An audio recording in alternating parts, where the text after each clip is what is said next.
Hi everyone, welcome back to my channel Network Dynamics, where I simplify networking concepts and share insights into various networking technologies.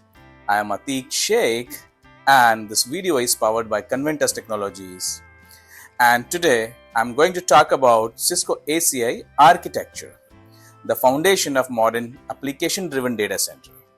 By the end of this video, you will have clear understanding of ACI architecture and how it simplifies network management in today's data center. So let's get started.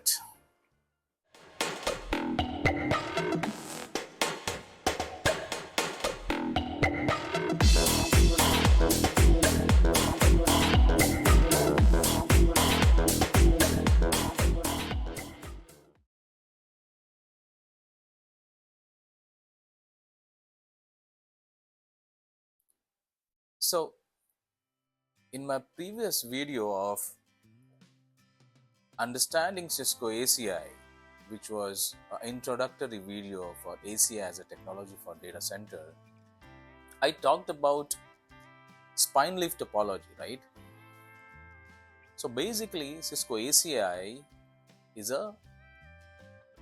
follows spine leaf architecture, which I would say is a modern networking model for today's data center, which supports several benefits. There are three main benefits, I would say. One is high performance, scalability, and automation for data center switching and all. Let me quickly jump onto, I will show you how this ACI topology looks like.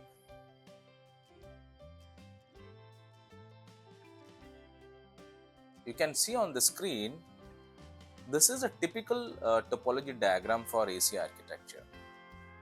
You can see it is a combination of spine switches, leaf switches, APIC controller. So these two are spine switches.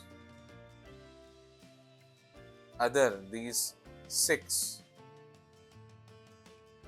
basically are leaf switches. So all the leaf switches directly connected to all the spine switches. What I'm trying to tell you here is that there is no interconnectivity between any of the switch. For example, spine to spine, there is no connection. Neither leaf to leaf. So all the leaf switches gets connected to all the spine switches like this, in this fashion, using 40G or 100 Gbps links connectivities. So this combination of spine and leaf form a single UCI fabric. It looks like multiple switches, like 2 spine and 6 leaf switches, like these all. So this logically forms a single switching fabric actually. That is the beauty of Cisco ACI. And apart from this leaf, spine and APIC is always in cluster of 3 servers. These are the 3 APIC servers. And you can see these are the nodes or endpoints, you can say bare metal servers running any operating system or applications, and there are virtualized servers like VMware or any virtualized environment. And apart from these two, several other infrastructure devices like routers, switches, L4, L7 services, firewalls, LLBs, all gets connected to the leaf switches directly. So this is a typical topology of ACI. Having said that, APIC is a brain of the entire ACI fabric, which always in a cluster of 3 servers, right? So basically it is a Cisco's UCS servers. Okay.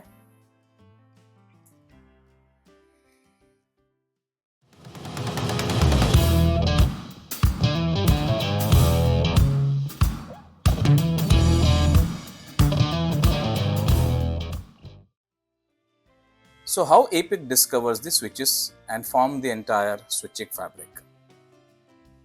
The APIC automatically discovers new switches that connect directly to any switch it currently manages. When you start building the ACI fabric, each APIC instance in the cluster first discovers only its directly connected leaf switch. Then after the leaf switch registers the APIC discovers all spine switches that connected directly to that particular leaf switch. As each spine switch gets registered, the APIC discovers all the leaf switches that connects to that spine switch. For instance,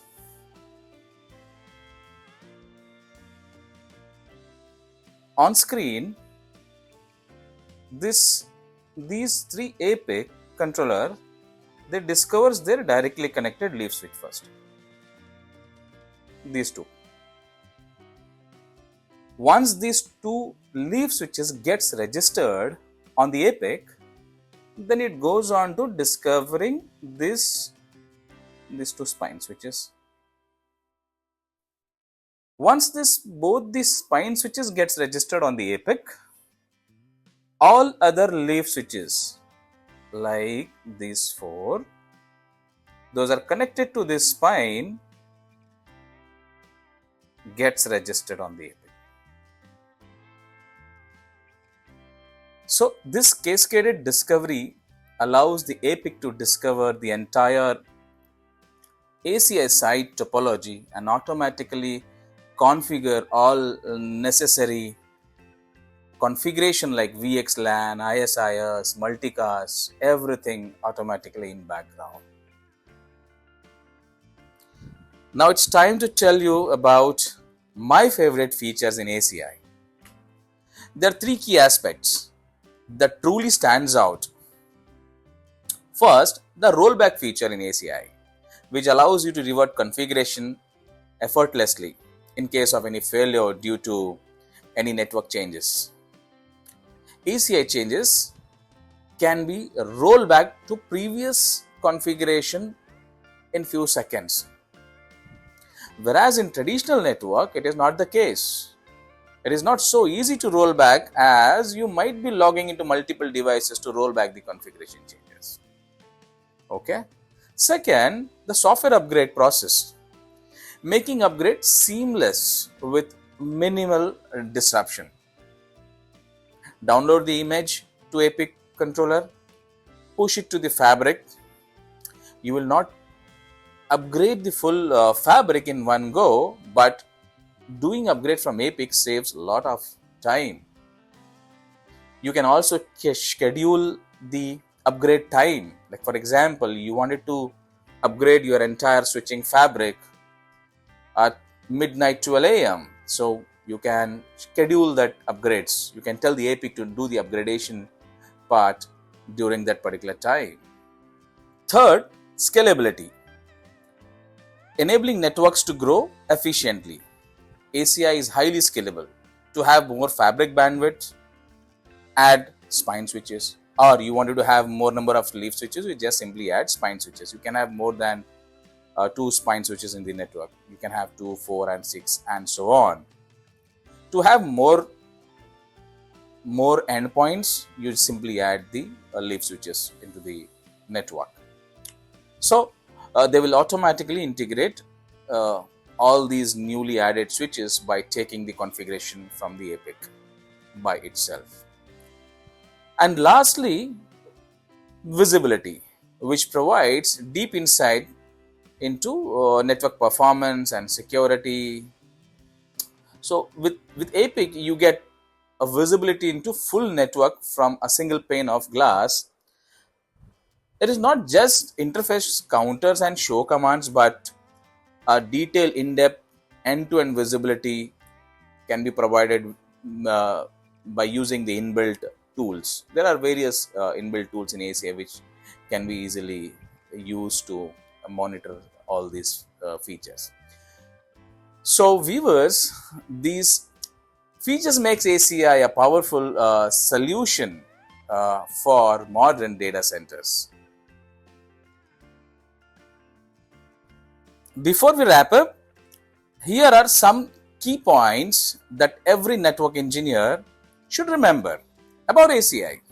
First, ACI is an overlay technology, meaning ACI leverages technology like VXLAN tunnels to create logical network on top of the physical infrastructure, allowing for flexible network segmentation and isolation.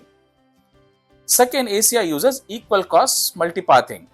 By utilizing ECMP, ACI can distribute traffic across multiple available paths with equal cost, improving network resilience and best user bandwidth utilization, I would say. It is a core feature of ACI and is automatically activated across the fabric, utilizing the underlying ISIS routing protocol to identify equal cost paths between the leaf and spine switches. So basically, as soon as you enable the ACI fabric, ECMP is natively enabled. You don't need to manually enable the ECMP. It gets activated automatically. So this brings me to the end of this video. That's all for today. In my next video, we will dive into ACI policy model. Stay tuned. If you found this helpful, don't forget to hit the like button, share it with your network, and subscribe for more networking insights. And turn on notification so you never miss an update. Thank you.